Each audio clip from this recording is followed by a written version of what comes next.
दशरथ नंदन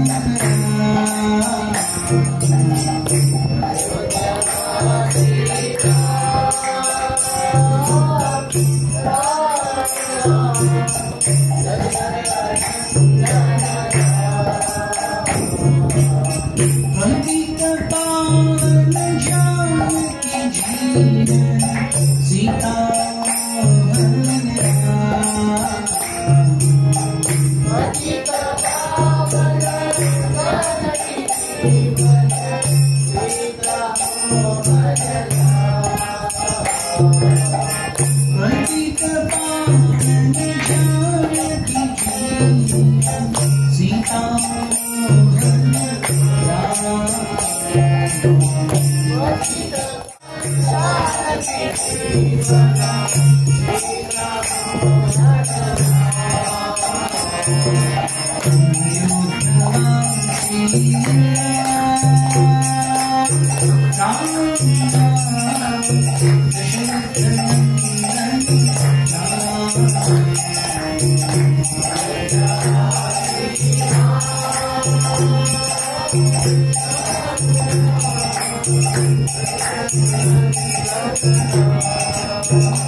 श्री चैतन्यानुभीष्ट स्थापितं येन भूतले स्वयं रूपः कदा मह्यं ददाति स्वपदान्तिकं वन्देऽहं श्रीगुरुः श्रीयुतां श्रीगुरु वैष्णवांश्च श्रीरूपं साग्रजातं सहगण रघुनाथान्वितं तं सजीवं साद्वैतं सावधूतं परिजनसहितं कृष्णचैतन्यदेवं श्रीराधाकृष्णपादान् सहगण ललिता श्रीविशाखान्वितांश्च हे कृष्ण करुणा सिन्धो दीनबन्धो जगत्पते गोपेश गोपिका कान्त राधा कान्त नमोऽस्तुते तप्त काञ्चन गौराङ्गी राधे वृन्दावनेश्वरी वृषभानुसुते देवी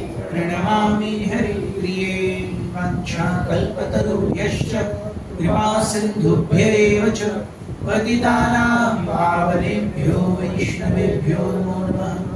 जय श्री कृष्ण चैतन्य प्रभु नित्यानंद श्री अद्वैत गदाधर श्रीवासादि गौर भक्तवृंद। हरे कृष्णा कृष्णा कृष्णा हरे हरे हरे राम हरे। आज सकाळी आपण बघितलं रामायणामध्ये, आपण रामायणामध्ये जास्ती अयोध्या त्यांचे प्रधान, अयोध्येची रचना, अयोध्येची महिमा, दशरथ महाराज यांच्या जन्माबद्दल थोडंसं काही, दशरथ महाराजांच्या वयाबद्दल, दशरथ महाराजांच्या सामर्थ्याबद्दल, दशरथ महाराजांची राज्यसृष्टी कशी होती त्याच्याबद्दल, त्यांच्या अष्टप्रधानांबद्दल हे सगळे आपण बोलतो. आपण बघितलं कसं अयोध्येमध्ये 12 वर्षांचा दुष्काळ झाला. 11 वर्ष कोणाला कळलाच नाही. 12 वर्षी रेड फ्लॅग्स रेस झाले. मग त्यावेळी दशरथ महाराज काय करतात, शनीला, कारण शनीच्या वक्रदृष्टीमुळे हा दुष्काळ पडत होता, शनीला विचारण्यासाठी दशरथ काय करतात, रथावर आरूढ होऊन निघतात. शनीच्या दृष्टीमुळे दशरथ पडतात आणि पडताना त्यांना कोण वाचवतो, जटायू वाचवतात. आणि जटायू काय मागतात, हा तुमचा मुलगा तो माझा मुलगाही संबोधला जातो. आणि म्हणून आपण बघतो की प्रभू रामचंद्रांनी जटायूंचा अंतिम संस्कार केला. आणि अशाच 2 वेळा आणखी दशरथ महाराज काही न विचार करता वरदान देतात. पहिल्यांदा कैकेयीचे वडील अश्वपतींना की हिचा मुलगाच काय होणार, राजा होणार. आणि दुसरं वरदान कैकेयीला, ज्यावेळी ती वाचवते. कैकेयी पण फार महान क्षत्राणी. पहिले लोक विचार करतात, हो आपल्या संस्कृतीमध्ये स्त्रियांना अगदी दाबून ठेवलं जायचं नाही. स्त्रियांना जर दाबून ठेवलं जातं तर मग लक्ष्मी, सरस्वती आणि दुर्गा ह्या कशा काय वर आल्या. संपूर्ण ब्रह्मांडाच्या सगळ्यात मुख्य देवता तर त्याच आहेत. एक एज्युकेशन डिपार्टमेंट, एक फायनान्स डिपार्टमेंट, एक होम डिपार्टमेंट. कुठल्याही राज्याचे हे 3 डिपार्टमेंट सगळ्यात मुख्य असतात आणि ते सगळे स्त्रिया हँडल करतात. आणि आपण म्हणतो वैदिक संस्कृतीमध्ये स्त्री रेग्रेसिव्ह आहे, कुठं आहे.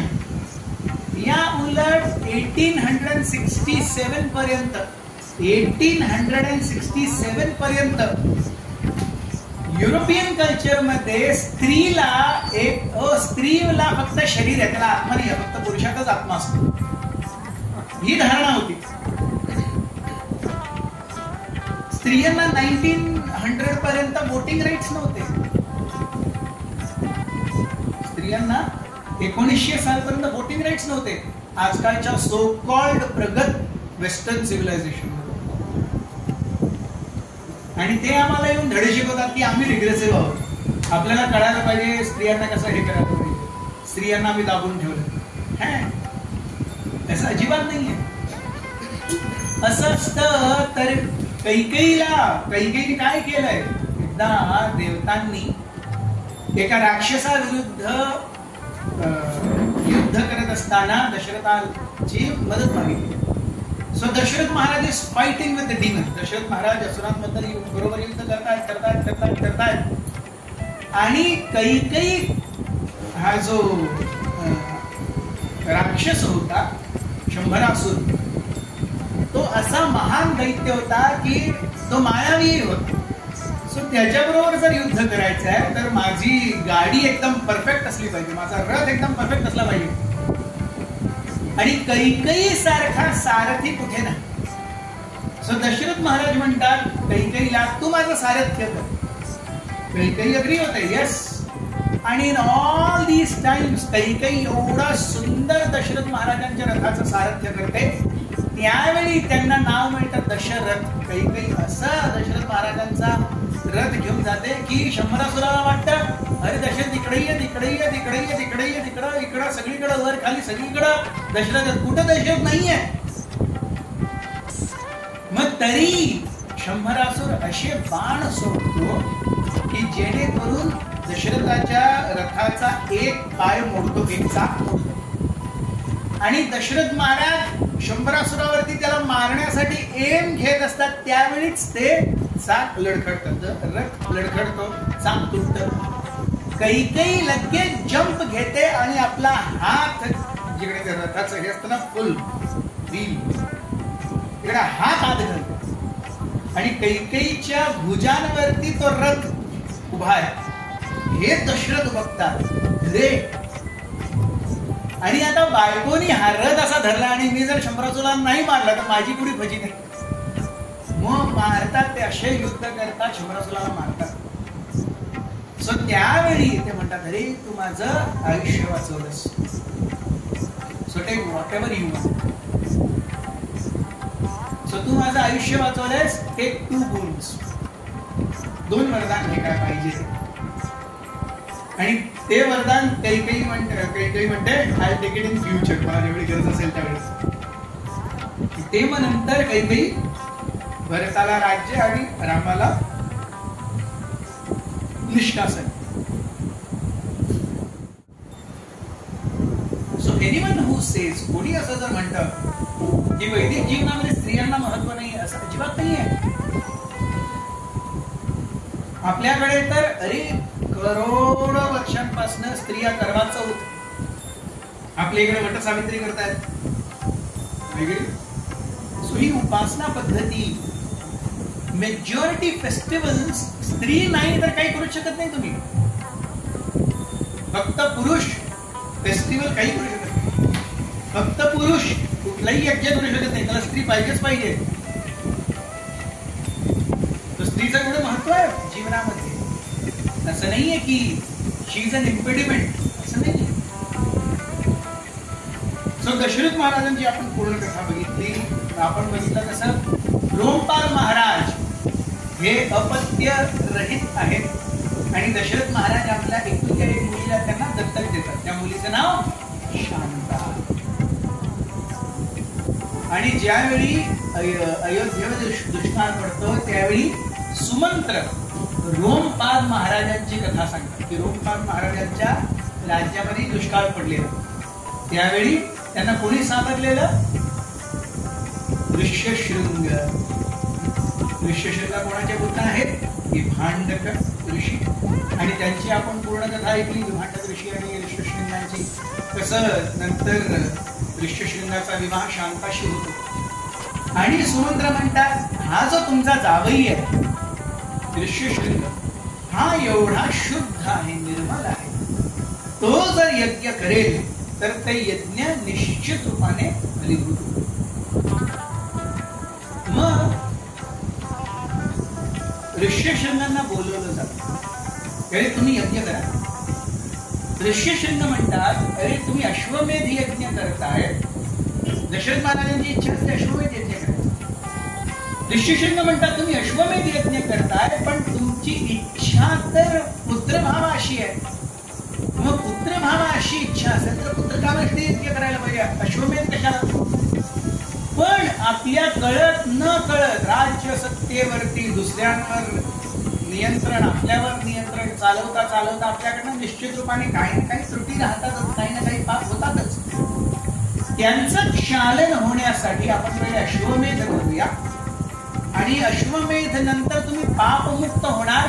मग पापमुक्त झाल्यानंतर जर पुत्रकामेष्टी कोण करतो तर निश्चित रूपाने तो फलीभूत होतोच होतो. दशरथ महाराजांना हा प्रस्ताव खूप आवडतो की पहिले अश्वमेध करूया आणि त्याच्यानंतर काय म्हणतात ते सिनलेस, पाप निवृत्त होऊन मग पुत्रकाम इष्ट. अश्वमेध यज्ञ केला जातो, सुंदर घोडा बघितला जातो.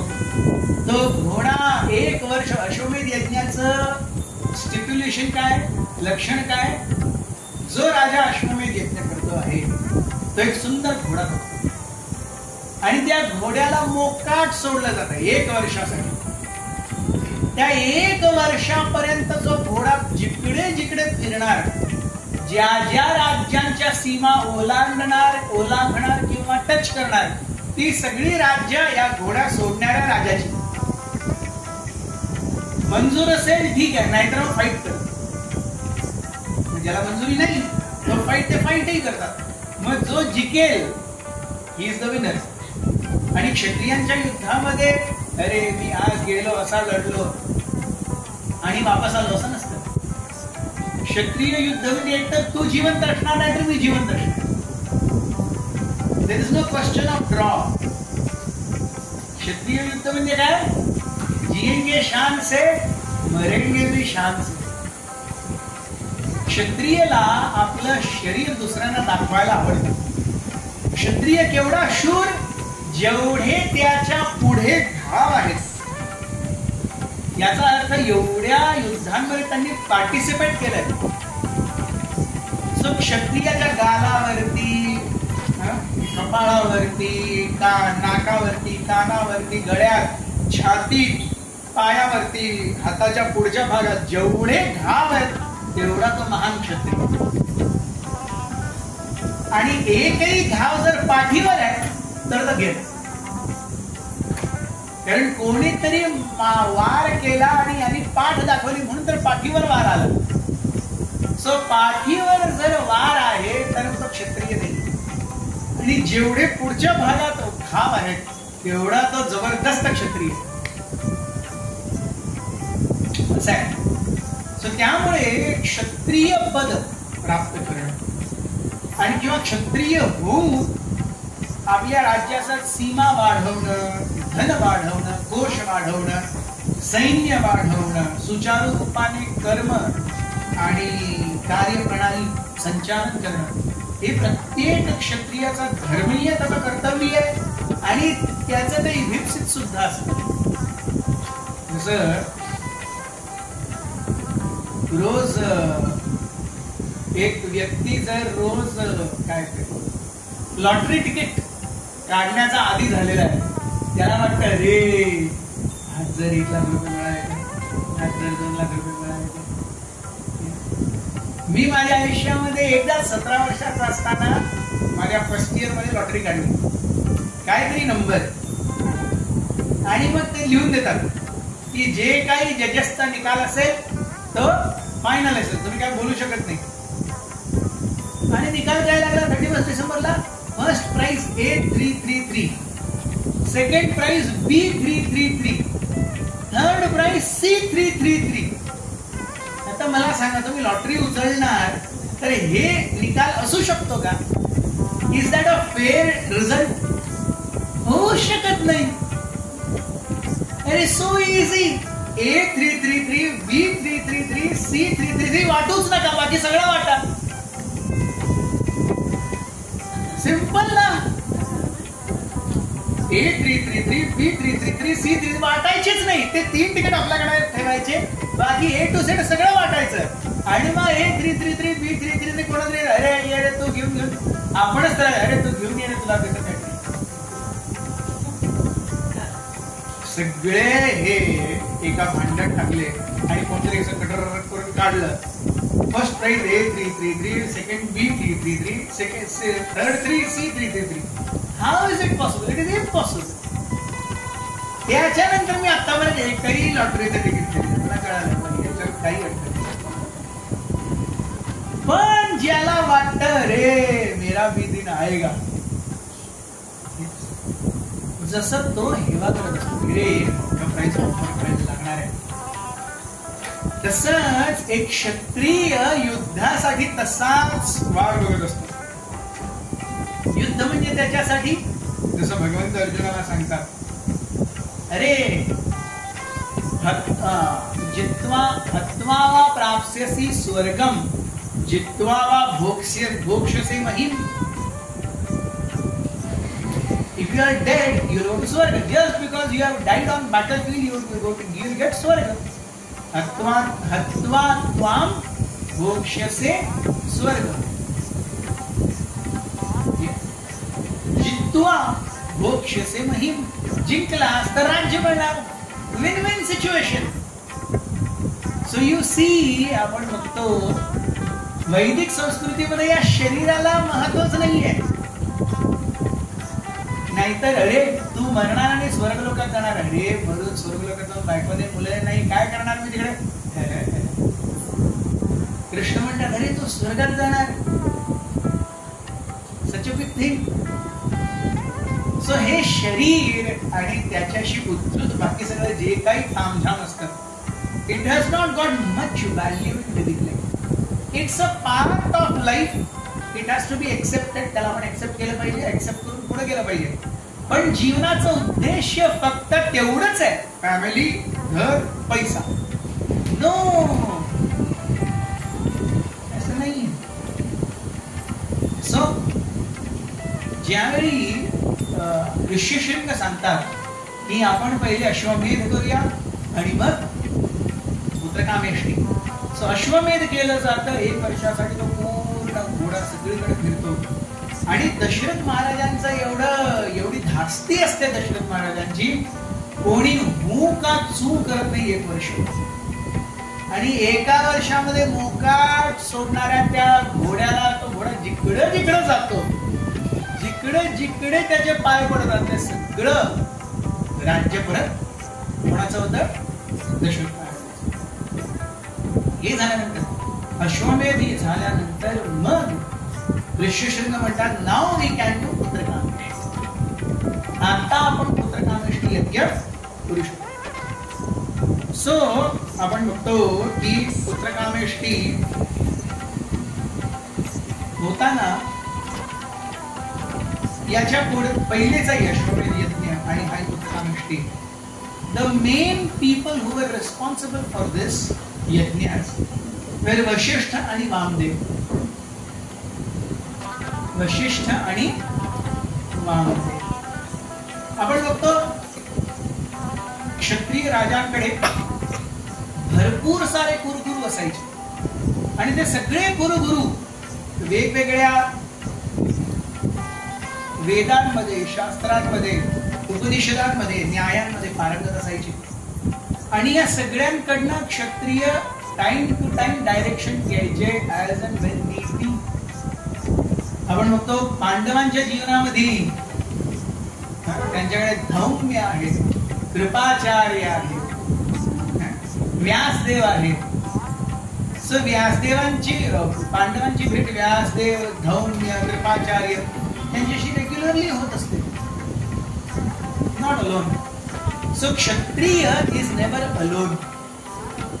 क्षत्रिय कोण आहे? क्षत्रिय इज ऑलवेज गाइडेड. क्षत्रिय इंडिपेंडेंटली राज्य करत नाही. क्षत्रिय आणि ब्राह्मण यांचं रिलेशन IAS आणि IPS अधिकाऱ्यासारखं आहे. IAS अधिकारी पॉलिसी फॉर्म्युलेशन करतो, IPS पॉलिसी फॉर्म्युलेशन करतो. पॉलिसी बनवणं हे IAS अधिकाऱ्याचं काम, ती अंमलात आणणं हे IPS अधिकाऱ्याचं काम. अंमलात आणण्याचं काम IAS करत नाही. सो पॉलिसी बनवणं IAS, पॉलिसीचं इम्प्लिमेंटेशन IPS. तसंच आपण म्हणतो की ब्राह्मण आणि क्षत्रिय, ब्राह्मणाला like IAS, they will do policy formulation. अरे काय बरोबर आहे, काय चूक आहे, वेदांमध्ये काय हो म्हणलंय, काय नाही म्हणलंय, काय केलं तर राज्यासाठी आत्ता चांगलं आहे पण पुढे चांगलं नाहीये, काय केलं तर राज्यासाठी आत्ता चांगलं नसेल पण पुढे चांगलं आहे. All this is thought about by Brahmanas. And based on their guidance जे काही पॉलिसी फॉर्म्युलेशन होतं त्या पॉलिसी मधनं राज्य कारभार करायचा असतो क्षत्रिय. सो तसं ब्राह्मण आणि क्षत्रिय they go very close to each other. आणि या दोघांचे बोथ आर गाइडेड बाय प्रजाहित. ब्राह्मण इज ऑल्सो गाइडेड बाय प्रजाहित, क्षत्रिय इज ऑल्सो गाइडेड बाय प्रजाहित. आजकालच्या सेटअपचा प्रॉब्लेम काय आहे? न IAS, न IPS, न मंत्री, कोणालाही समाज हिताचं काही पडलेलं नाही. आहो तोपर्यंत भरा, एकदा निघाले की कोणी बघितलेलं आहे? आजचा पॉलिटिशियन असा काम करतो. यावत जीवेत सुखम जीवेत, ऋणम कृत्वा घृतम पिबेत, भस्मीभूतस्य देहस्य पुनः पुनरागमन भवेत. जोपर्यंत खुर्चीवरती आहात खूप छान खा प्या साठवून ठेवा.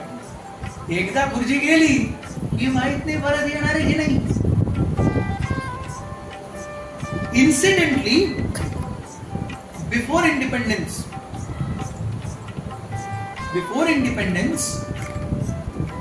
ज्यावेळी भारत स्वतंत्र झाला, the concept of politics was never taken to be full time engagement.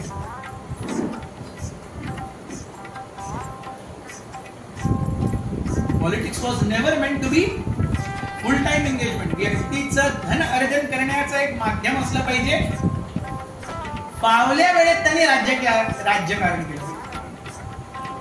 आज आपण बघतो एक्झॅक्टली उलट झालेलं आहे. राज्यकारण हो, बाप राजकारणी या मुलगा राजकारणी, त्याचा मुलगा राजकारणी, त्याचा मुलगा राजकारणी. मग याच्यामध्ये कुठे डेमोक्रेसी आली सांगा बरं?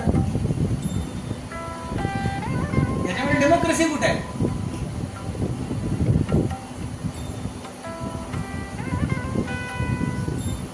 म्हणून politics is not suppose to be full time engagement.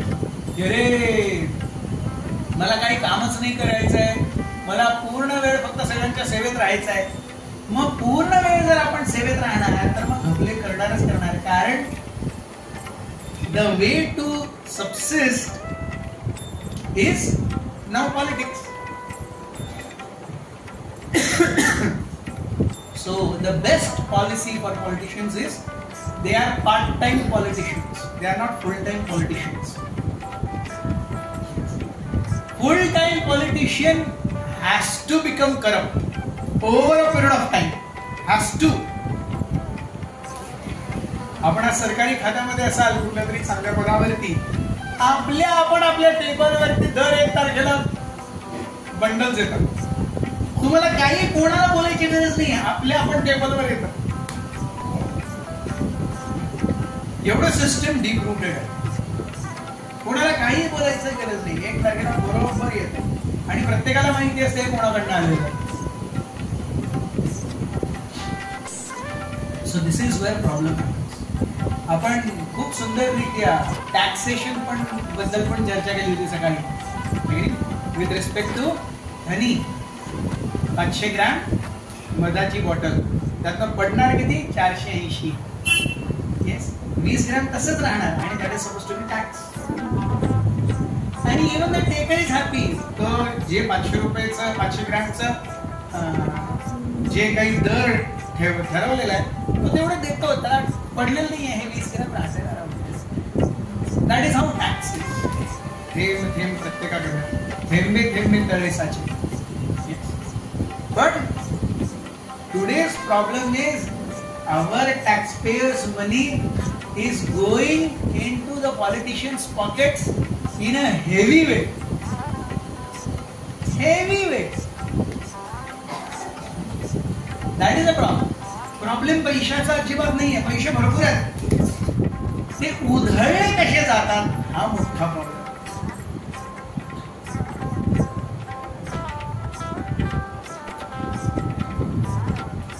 ज्यावेळी दशरथ महाराजांनी अश्वमेध यज्ञ केला, अश्वमेध यज्ञानंतर अश्वमेधाचा जो घोडा होता तो कैकेयीने सॅक्रिफाईस केला होता.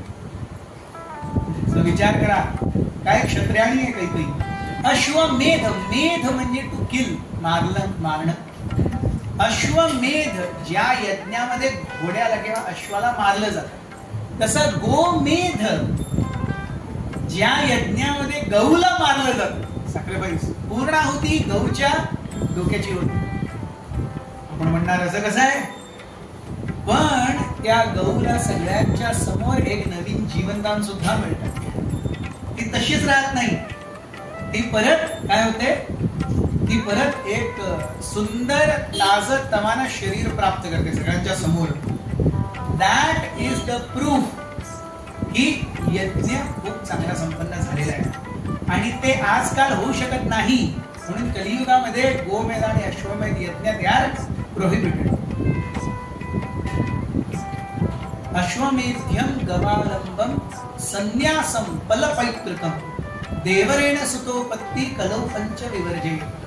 कलियुगामध्ये 5 गोष्टी निषेध आहेत. अश्वमेध यज्ञ, गवालंब गोमेध यज्ञ, संन्यास, संन्यासासाठी आपली बुद्धी, आपली मेधा, आपलं मन एवढं नियंत्रणामध्ये पाहिजे. कलियुगामध्ये होऊ शकत नाही. सो संन्यास इज प्रोहिबिटेड. संन्यास.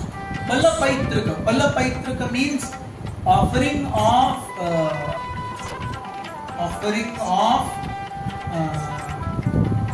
मीट, मास टू फोरफादर्स. जसं आपण श्राद्ध अर्पण करतो तसंच पलपैतृक म्हणजे आता आपण श्राद्धामध्ये डाळ, वरण, भात हे सगळं अर्पण करतो. नॉन व्हेजिटेरियन आयटम्स अर्पण करणे, दॅट इज कॉल्ड पलपैतृक. पण दॅट इज प्रोहिबिटेड इन कलियुग.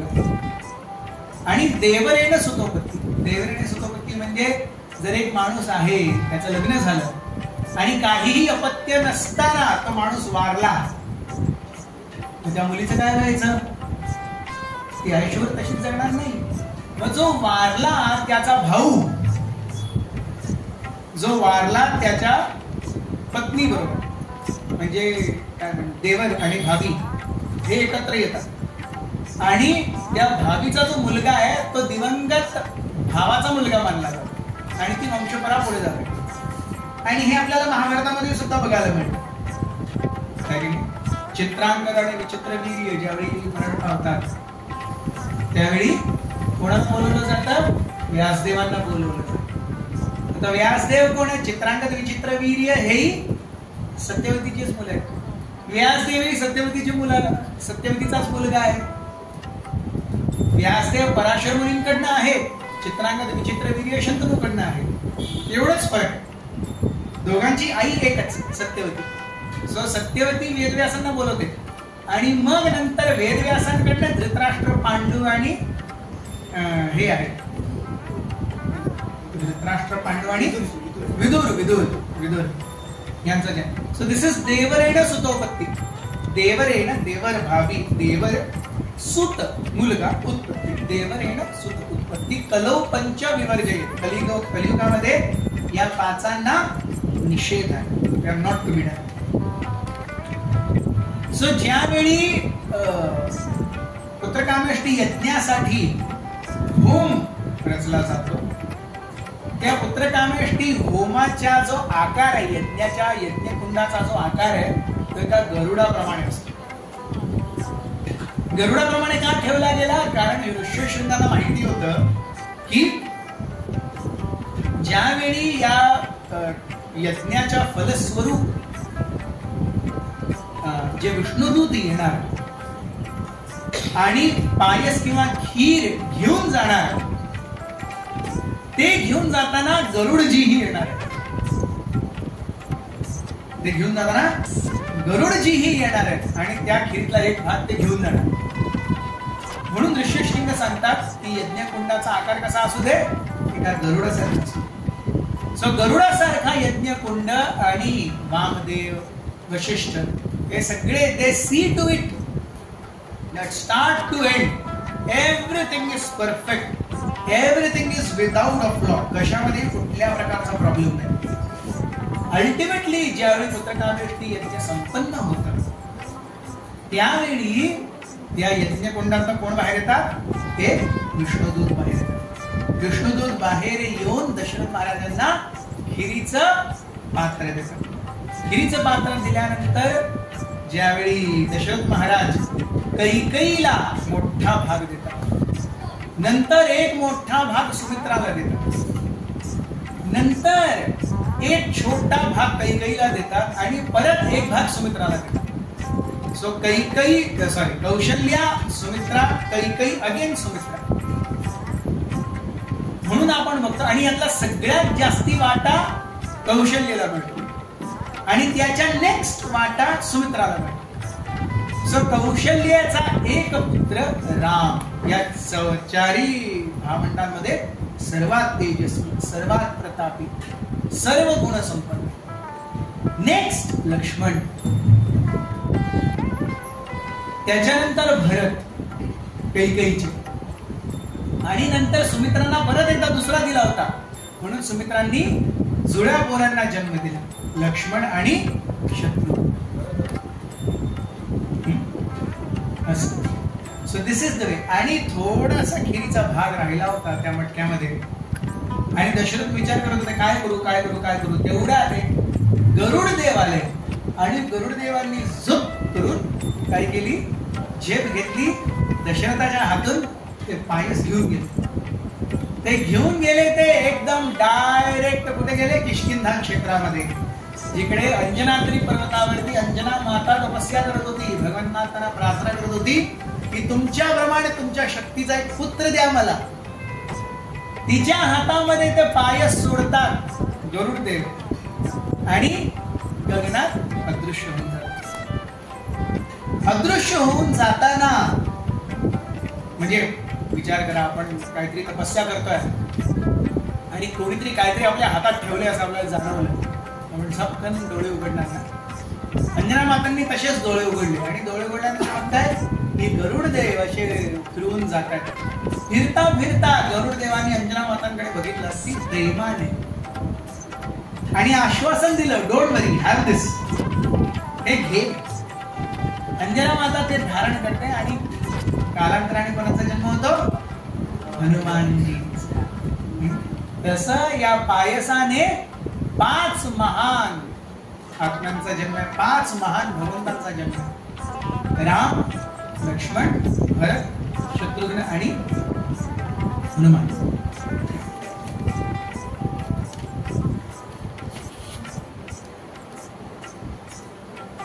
दशरथ महाराज ज्यावेळी यज्ञ संपन्न होतो, दशरथ महाराज एवढे खुश होतात, एवढे खुश झाले, दशरथ महाराजांनी दान करायला सुरुवात केली. आणि एवढं दान केलं दशरथ महाराजांकडे स्वतः काही उरलंच नाही.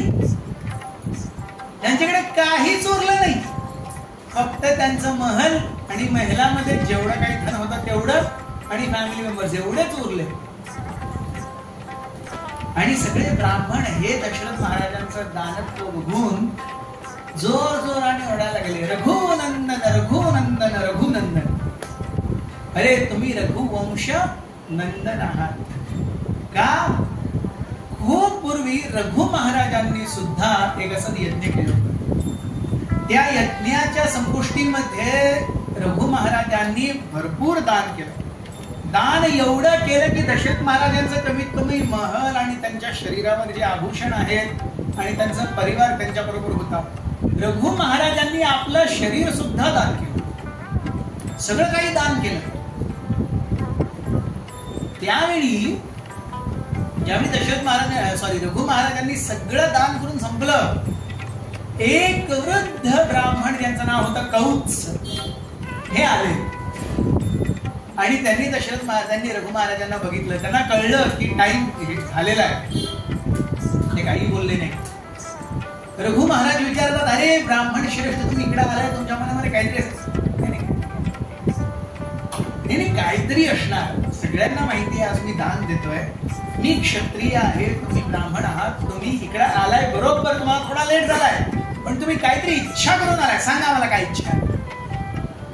मग ते म्हणतात की मला एक यज्ञ करायचा आहे आणि त्या यज्ञासाठी मला 14 करोड सुवर्ण मुद्रा पाहिजे. एवढं धन लागणार मला त्या यज्ञासाठी, सगळी सामग्री एकत्रित करायला.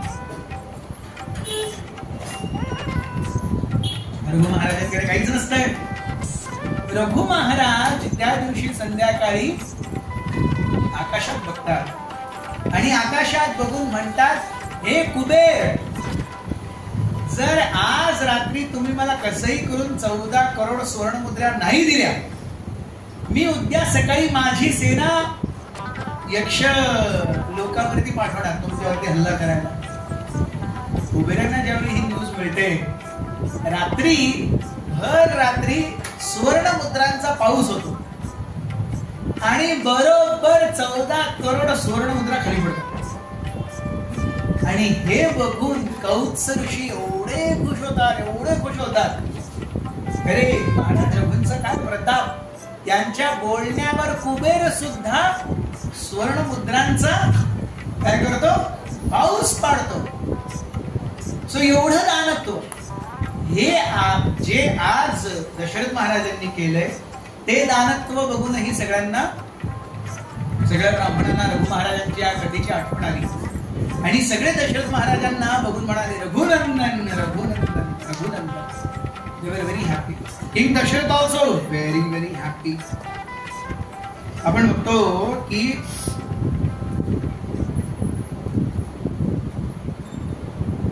यज्ञ संपन्न झालं, दशरथ महाराज व्हेरी हॅपी, प्रजा सगळी very happy. In the mean time रामायणाची स्टोरी एका दुसऱ्याच सीन मध्ये जाते. सीन आहे राक्षसांचा. 3 भाऊ माल्यवंत, माली आणि सुमाली, तिघेही ब्रह्माजींकडनं वरदान प्राप्त करून खूप आतताई बनतात, भरपूर अराजक बनतात. शेवटी भगवान विष्णू येऊन माली आणि माल्यवानला मारून टाकतात. सुमाली पळून जातात आणि सुमालींचा विवाह होतो. कालांतराने सुमालींना एक पुत्री प्राप्त होती, तिचं नाव असतं कैकशी. तिचं नाव ते ठेवतात कैकशी.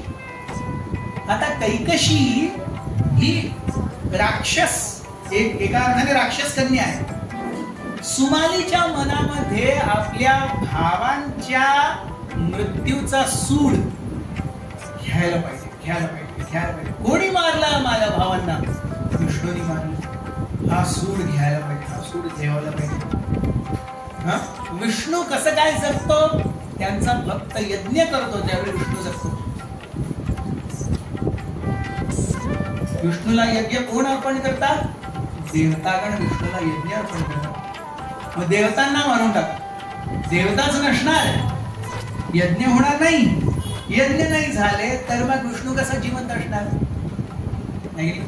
जसा यज्ञ काय आहे बेसिकली, यज्ञ अर्थात आपल्याला भूक लागते, आपण काय करतो? गॅस पेटवतो, अन्न शिजवतो, त्याला छोक मारतो, त्याला टेस्ट आणतो आणि खाऊन टाकतो.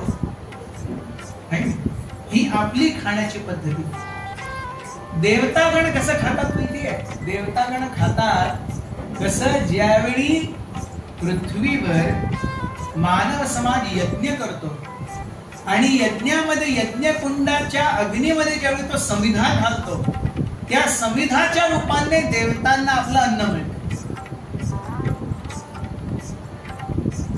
आजकाल यज्ञ कोण करतच नाही, देवतागण उपाशी आहेत.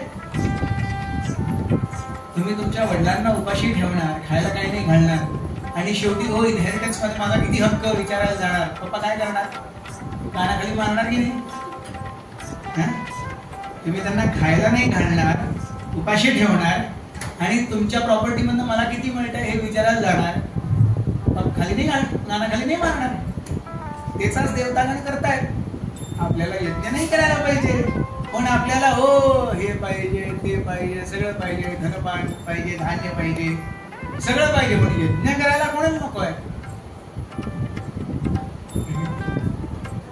भगवंत भगवद्गीतेत सांगतात की या भूतलावरती जे जीवसृष्टी आहे ती पावसाने किंवा अन्नाने तिला काय म्हणतात? स्थैर्य म्हणतात. जीवसृष्टीला अन्नाने स्थैर्य म्हणतात. अन्न कसा येतो? ज्यावेळी पाऊस पडतो त्यावेळी अन्न. पाऊस कसा पडतो? ज्यावेळी व्यक्ती यज्ञ करतो त्यावेळी पाऊस पडतो. त्यामुळे तुम्ही यज्ञ केलं पाहिजे. आज आपण बघतो श्री प्रभुपाद सांगतात, अरे आपण ऍडव्हान्समेंट म्हणून भोगतो एवढं. भूक लागली तर काय नटबोल्ट खाणार आहे? खायला अन्नच पाहिजे ना. पण शेती करायला कोणाला नको आहे? शेती करायला कोणाला नको आहे? पण खायला सगळ्यांना पाहिजे. आणि पॉप्युलेशन तर वाढतच चाललंय. मग कसं काय होणार आहे? कसं काय होणार आहे? आणि जे शेती करत आलेत गेली 20, 30, 40 वर्ष, अशा मी काही खूप भक्तांना विचारलं. ते म्हणतात आम्ही छोटे असताना जेवढा पीक यायचं ना जमिनीला, आता तेवढं येत नाही, कमी झालं. पहिले जसं पीक यायचं, आपण आज म्हणतो ना की अरे आपण युरिया वापरतो आणि आपण फर्टिलायझर वापरतो आणि आपण या आणि त्या वापरतो. ते सगळं नसताना जेवढं पीक यायचं ना तेवढं ते सगळं असून सुद्धा पीक येत नाही. का? भूमी देवी आई सारखी आहे. भूमी देवी म्हणते अरे तुम्हाला फक्त माझ्या अंगावरती नांगर चालवायचा आहे, पण तुम्हाला यज्ञ नाही करायचे आहे. मग यज्ञ न करता तुम्ही फक्त नांगर चालवणार तर मग तुम्हाला पीक कसं मिळणार?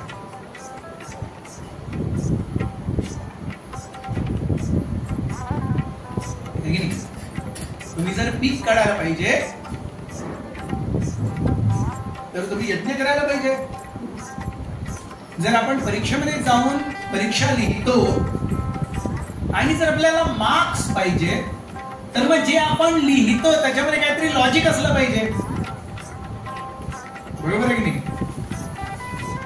सो मी एक लेक्चरर होतो एका इंजिनिअरिंग कॉलेजमध्ये. मला माहिती आहे मुलं कशी आन्सर लिहितात. तोच पॉइंट घुमून 2च लाईनचा आन्सर त्याला एवढा पूर्ण वेटोळे घालून 5 वेटोळे घालून 15 लाईनचं करायचं. आणि सर मैंने इतना लिखा ना. अरे एक्चुअल पॉइंट 2 ही था ना. आंसर में 5 पॉइंट होना चाहिए, उसके 5 मार्क्स. आपको वो 3 पॉइंट पता नहीं है, आपने 2 पॉइंट के 5 पॉइंट कर दिया. ऐसे मार्क्स नहीं मिलते. Like this you don't get marks. मी ज्यावेळी 8th 9th मध्ये होतो, आमचे एक सर होते सोशल स्टडीजचे. ते पहिले 2-3 लाईन आणि शेवटची 2-3 लाईन एवढंच वाचायचे. मधलं काय वाचायचेच नाही, नुसतं पट्टीने बघायचे. एवढं मोठं आन्सर आहे, मग याला एवढे मार्क्स. आणि आमचे सगळे मित्र आम्ही सगळे पहिले 4 लाईन लिहायचे. ये काली काली आंखें, ये गोरे गोरे गाल, ये तीखी की नजरें, ये धीमी धीमी चाल, देखा जो तुझे जानम. आणि त्याच्यानंतर मग थोडंसं जिओग्राफी आणि 8 out of 10.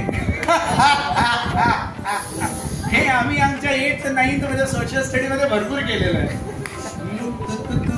तारा तोडून दिल हमारा. ते वाचायचेच नाही, नुसतं पट्टी घेऊन बघायचं केवढं लांब मांजर आहे एवढं. So these kind of invigilators are also there. अशा प्रकारचे इन्व्हिजिलेटर्स आहेत, त्यांना काय बघून हेच नाही. पण दुसरेही आहेत जे अरे बघता काय लिहिलंय तुम्ही. So unless you write something sensible, how will you get marks? Impossible to get marks. तसंच मी फक्त मेहनत करणार, अरे पण जोपर्यंत यज्ञ नाही करणार तोपर्यंत ती मेहनत कामाची काय? The concept of yajna is very very important. मी मेहनत करणार पण ती यज्ञ स्वरूपात नाही करणार. याचं अगदी सिंपल उदाहरण म्हणजे मी दरवर्षी स्कूलला जाणार, पण मी अभ्यास काही नाही करणार, फायनल एक्झामला नाही बसणार, स्कूलमध्ये जाणार. अरे, स्कूलमध्ये जाऊन जर अभ्यास नाही करणार आणि फायनलला नाही बसणार, मग स्कूलमध्ये जाऊन उपयोग काय? अरे, स्कूलमध्ये जातोय ना, खुश राहा ना. अरे, मी खुश आहे तो स्कूलमध्ये जाणार नाही, पण त्याचा काहीतरी उपयोग व्हायला पाहिजे ना. 10 वर्षे झाली पहिलीमध्येच आहे, उपयोग आहे का स्कूलमध्ये जाऊन? 10 वर्षे झाली पहिलीमध्येच आहे, स्कूलमध्ये जाऊन उपयोग नाहीये.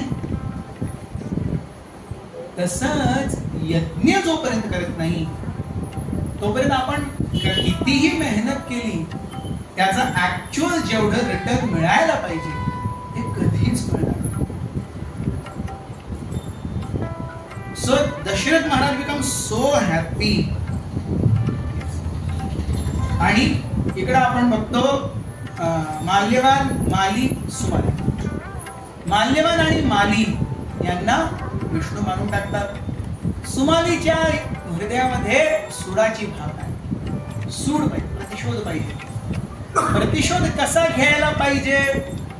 मग सुमाली राक्षस आहे, एकदम काय म्हणतात ते श्रूड बिहेवियर, श्रूड मेंटॅलिटी, अगदी कुत्सित बुद्धीचे.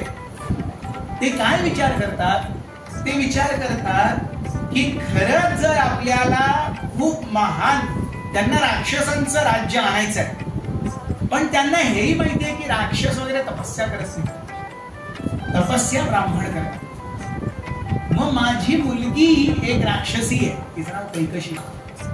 हिचं लग्न जर एका ब्राह्मणाशी झालं तर मग मुलं जी होतील ती काय असतील? राक्षसाच्या ताकदीची, राक्षसाच्या मेंटॅलिटीची, पण वेद पारंगत ब्राह्मणांचं. This is a calculated risk. याचं उलटही होऊ शकलं असतं. एकदा Albert Einstein, one of the most brainiest people earth has ever seen, असं ते म्हणतात आजकाल. सो अल्बर्ट आइन्स्टाइन ज्यांनी थिअरी ऑफ रिलेटिव्हिटीचा शोध लावला, त्यांना अमेरिकेची प्रसिद्ध अभिनेत्री मॅरिलिन मोनरो यांनी एक पत्र लिहिलं. Let us marry, imagine children with your intelligence and my beauty. Marilyn Monroe कोणाला म्हणते? अल्बर्ट आइन्स्टाइनला म्हणते, let us marry, imagine children with your genius and my beauty. Albert Einstein परत पाठवत, no no no, I am imagining children with your genius and my beauty. Albert Einstein सांगतात, I am imagining children with your genius आणि my beauty. सगळं पूर्ण पट्ट्याबोळच आहे तो. So this is a calculated risk. पण तरी सुमालीला ती कॅल्क्युलेटेड रिस्क घ्यायची आहे. ते एकदा ते बघतात की पुलस्त्य नावाचे खूप महान ऋषी आहेत, साधू आहेत, आणि पुलस्त्यांच्या एक मुलगा आहे, त्याचं नाव आहे विश्रवस. आणि विश्रवसही आपल्या वडिलांप्रमाणे एकदम मेधावी, सुंदर, चरित्रवान, गुणवान, सामर्थ्यवान, तरी आपल्या स्वतःच्या इंद्रियांमध्ये निग्रह, साधुत्व हे सगळे अगदी कुटून भरलेलं आहे. एकदा सुमाली खूप चांगला ड्रेस घालून, एका साधूचा ड्रेस घालून आपल्या मुलीलाही, कैकशीला, ही राक्षसी आहे, तिलाही एक खूप सुंदर साध्या सोज्वळ मुलीचा ड्रेस घालून ते विश्वासच्या समोर घेऊन जातात. आणि एकदम वृद्ध माणसाचं ऍक्टिंग करून म्हणतात, अरे बेटा, मैं बहुत बुरे से वो चला हूँ, मेरी एक बेटी है जिसका बोझ मेरे सर पे है, कृपया इसका हाथ थाम लो, इससे शादी करो. विश्वासना वाटते, अरे वृद्ध है, डोंट वे, आई विल मॅरी.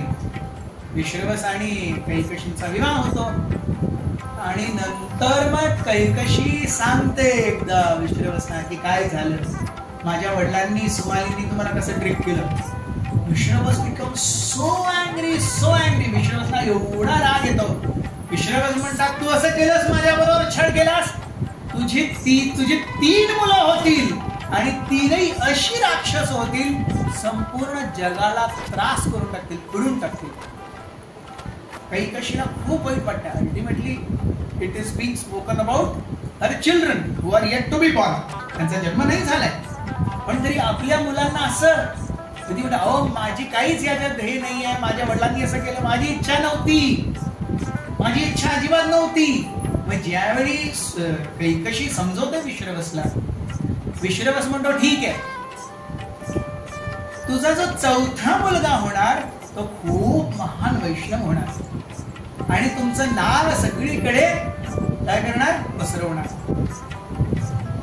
मग कैकशी थोडी शांत होते आणि ती म्हणते, पण या 3 मुलांचं काय, या 3 मुलांचं काहीतरी करा, ती तुमचीच मुलं असणार आहेत.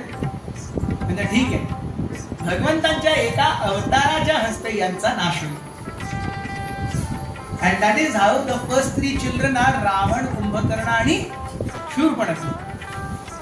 विश्रवस आणि कैकशीची मुलं रावण, कुंभकर्ण आणि शूर्पणखा. आणि the 4th son is Vibhishan.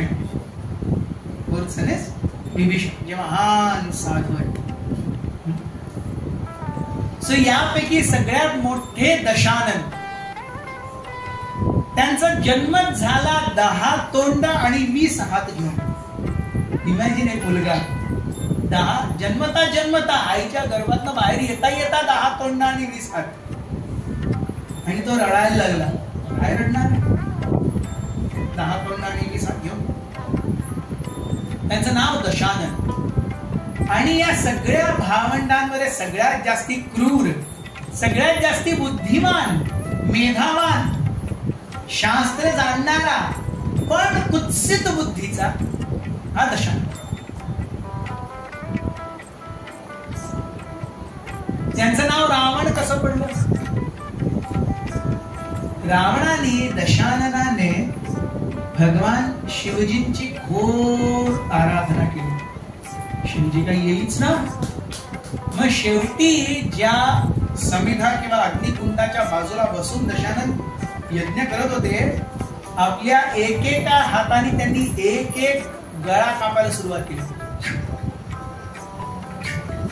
असं करत करत त्यांनी 9 डोकी आपली यज्ञकुंडामध्ये घातली आणि 10वं डोकं घालणार तेवढ्यात शिव आले. आणि शिवाने म्हटले, काय पाहिजे? सो कैकशी जी होती ही राक्षसी नव्हती, आणि कैकशीला माहित होतं की आयुष्यामध्ये विदाऊट तपस्या काही होत नाही. जर काहीतरी खूप महान करायचं आहे तर तपस्वी असणं गरजेचं आहे. आपलं कर्तृत्व काही नाही, आपण कुठल्याही क्षेत्रामध्ये काहीच मेहनत घेतली नाही, असंच सक्सेस कुठंच कधीच कोणालाच येत नाही. So Kaikashi knew that there is no shortcut to sheer hard efforts. त्यामुळे कैकशीने आपल्या 3 मुलांमध्ये तपस्येचा गुण अगदी भरून ठेवला. पण त्याच्याबरोबरच तिच्या वडिलांनी जे सांगितलं होतं, बघ, ही राक्षस प्रजाती काय व्हायला पाहिजे, अमर व्हायला पाहिजे. आणि हे जर कोणी करू शकतं तर तो तुझी मुलंच करू शकतात. तुझ्या 3 मुलांना, ब्रह्मदेवांना आणि शिवजींना काय करायचा, तपस्या करायचा. आणि जे कोण येणार त्यांच्याकडनं अमरत्व पाहिजे, अमरत्व पाहिजे, अमरत्व पाहिजे, अमरत्व पाहिजे.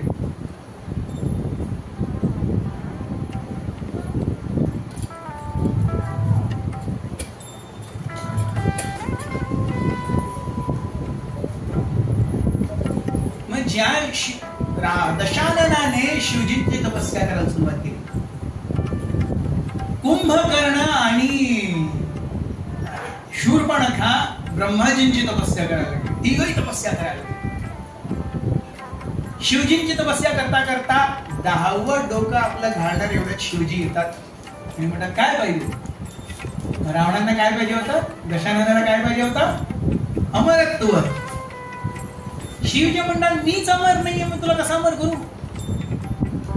अमरत्व जर माझ्याकडे असतं तर मीच नाही का अमर झालो असतो? मीच जर अमर नाहीये, मी तुला कसं अमर करणार? दुसरं काहीतरी माग. मग त्यावेळी दशानन काय मागतात? मला हे पाहिजे, ते पाहिजे, हे पाहिजे, ते पाहिजे. जसं हिरण्यकशिपू ब्रह्माजींकडे वरदान मागताना मोठी लिस्ट मागतात ना, यांच्याकडनं मरण नको, त्यांच्याकडनं मरण नको, असं नको, तसं नको, या अस्त्राने नको, या शस्त्राने नको. त्या लिस्ट मध्ये तो सगळ्यांना इन्क्लूड करतो आणि 2 प्रजातींचं नाव घेणं विसरून जातो, ते म्हणजे मनुष्य आणि वानर.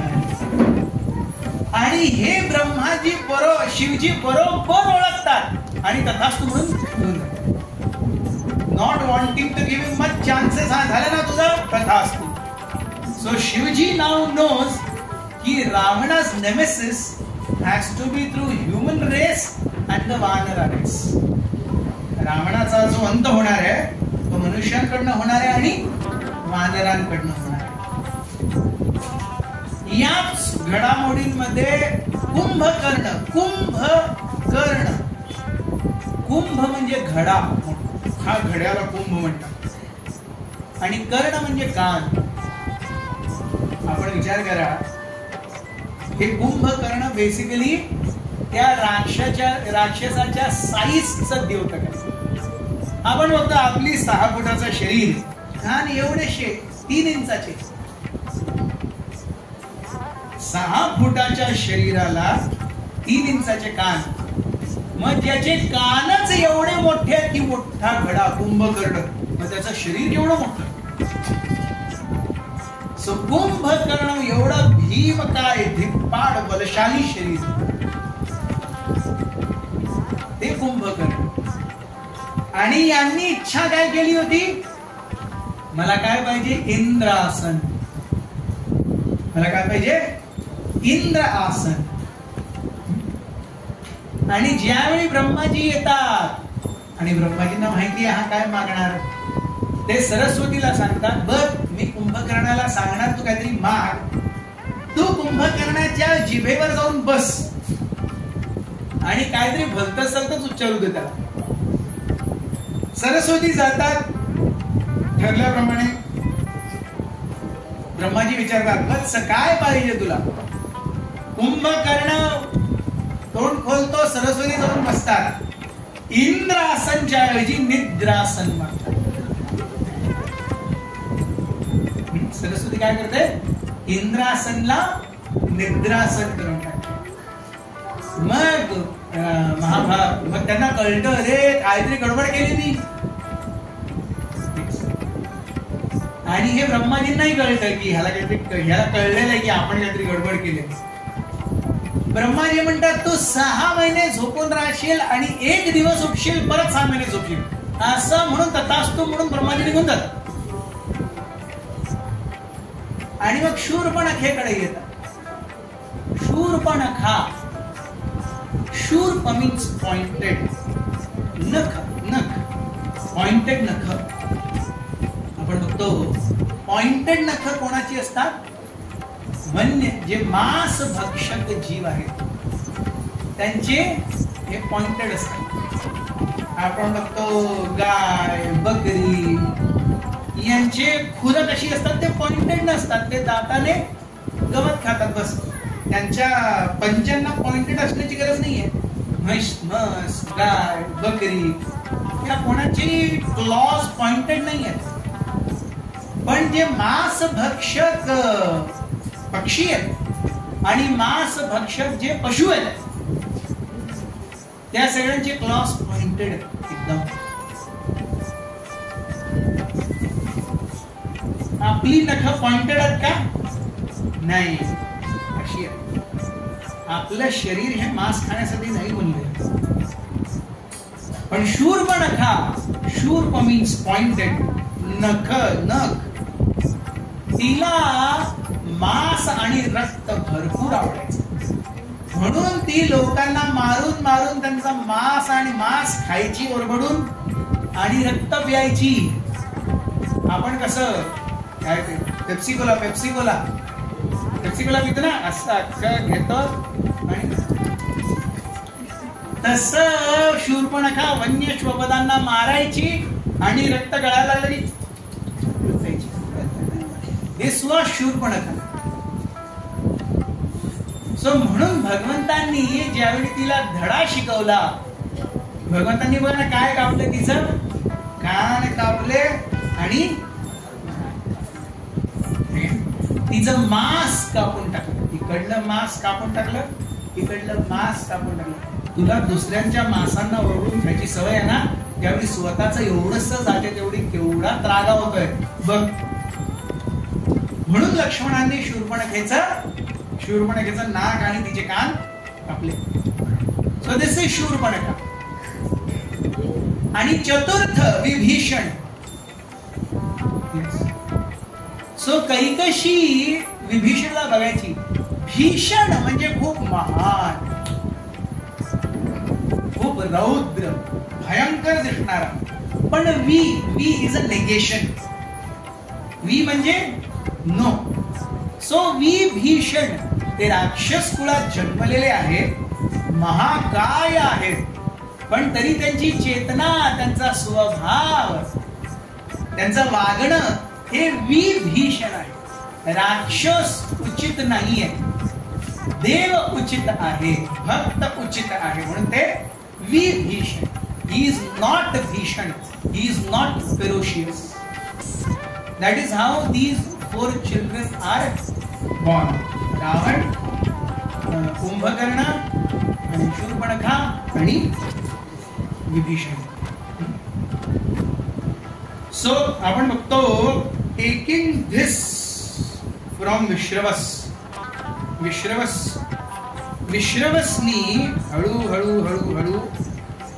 आपली मुलं ज्यावेळी छोटी होती त्यावेळी त्यांना वैदिक ज्ञान द्यायला सुरुवात केली.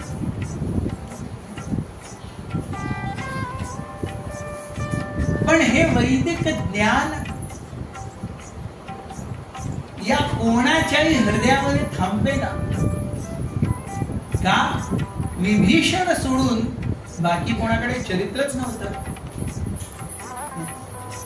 So simple knowledge is not of any importance. जोपर्यंत त्या ज्ञानाने चरित्र बिल्डिंग होत नाही. विद्या ददाति विनयम, विनयाद्याति पात्रता, पात्रात्वात् धनम आपनोति, धनात् धर्मम तत्सुखम. This is the cycle. विद्या टू सुख. आपण आजकाल मुलांना शिकवतो, अरे खूप चांगले डिग्री घे, खूप शिक, का तू सुखी होणार. अरे पण विद्या आणि सुखाच्या मध्ये एवढे जे स्टेप्स आहेत. काय स्टेप्स आहेत? विद्या ददाति विनय. विनय म्हणजे नम्रता. खरंच जर कोणी विद्यार्थी आहे, विद्यावान आहे, तर तो नम्र असला पाहिजे. जर नम्र नाही आहे, त्याच्याकडे विद्वत्ताच नाहीये. विद्वत्तेचं प्रथम लक्षण म्हणजे जसं एक झाड जे भरपूर फळांनी लादलेलं आहे ते आपल्या आपण झुकतं, पण ज्या झाडावर ते फळच नाही आहेत ते उंच ताठ उभं राहतं. सो कबीरदासजी म्हणतात, बडा हुआ तो क्या हुआ, जैसे पेड़ खजूर, पंथी को छाया नहीं, फल लागे अति दूर. त्या झाडाचा उपयोगच काय? बडा हुआ असतात, त्यांची सावली काहीच पडत नाही खाली. फल लागे अति दूर, ते फळ हाताला सुद्धा येत नाही. तर काय उपयोग आहे?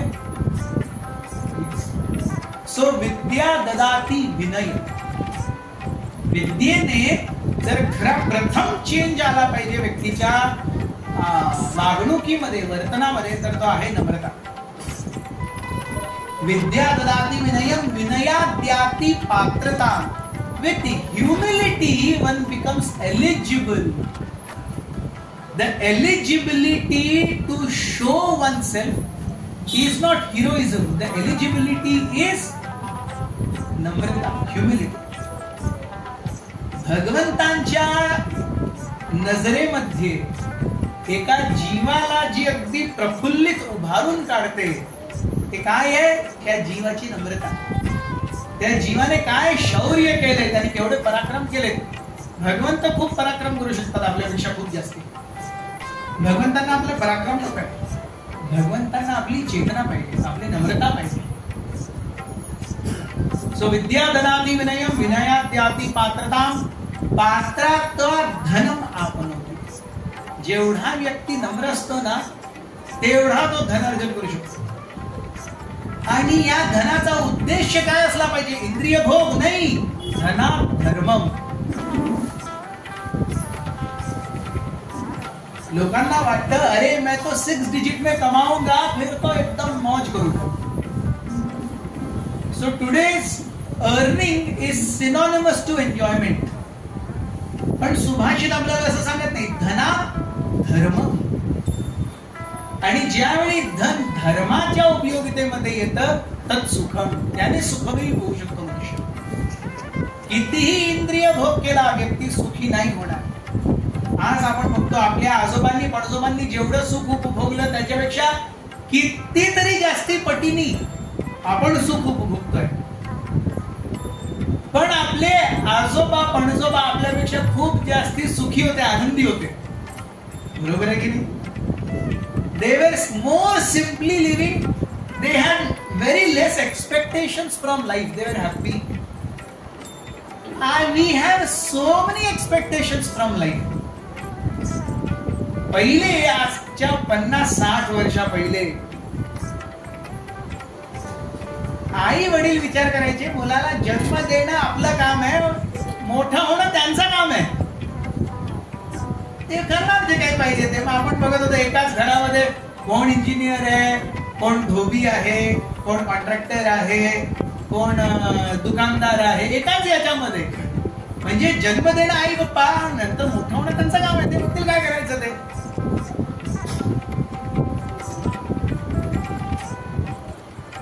आज पेरेंटिंगची डेफिनेशनच चेंज झाली.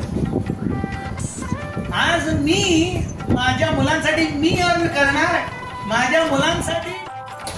सो काय थोडंसं वेळानं झोप यायला लागली की एकदम जोक मारली की मी बघत असतो. थोडेसे असे व्हायला लागले मी एक जोक मारायला, मग परत असे तू परत एक जोक.